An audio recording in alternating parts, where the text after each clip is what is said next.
Hi all, today in this video I am going to talk about the concept of paradox of thrift. The concept of paradox of thrift was first introduced by Bernard Manville in the Fable of the Bees in 1714. Paradox of thrift refers to contrasting implications of savings to households and to economy as a whole.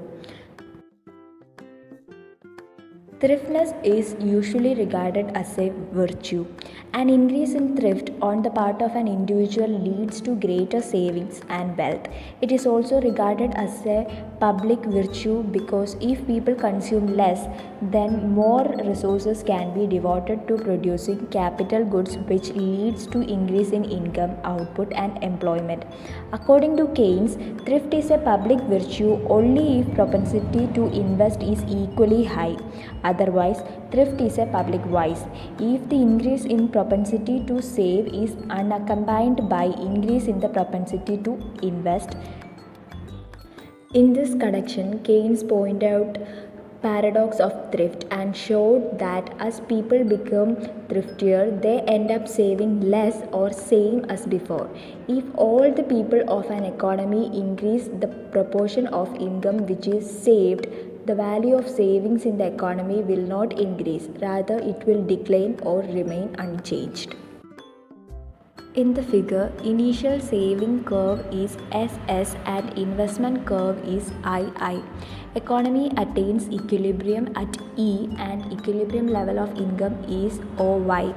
Now suppose the society decides to become thrifty by reducing consumption expenditure and increases saving by say AE. As a result, savings curve shift upwards to S1 intersecting investment curve II at E1. Unplanned inventories will increase and firms will cut down production and employment and move on to new equilibrium E1.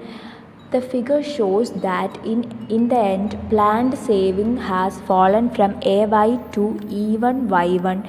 Notice at new point of equilibrium E1, investment level and also realized saving remain the same, but level of income has fallen from OY to OY1. The decline in equilibrium level of income shows the paradox of thrift as a reverse process of multiplier has worked on reducing consumption expenditure. In fact, increased saving is virtually a withdrawal from circular flow of income. The paradox of thrift highlights the fact that if people decide to save more, they end up saving less unless the increase in propensity to save is offset by a higher propensity to invest. That is, the upward shift of the investment curve is larger than that of the savings curve. So, saving is a virtue for a person or family because it leads to increase in saving and wealth. But it is a vice for the entire society because it leads to reduction in income, output, and employment. Thus, the paradox of thrift leads to the conclusion that saving is a private virtue and a public vice.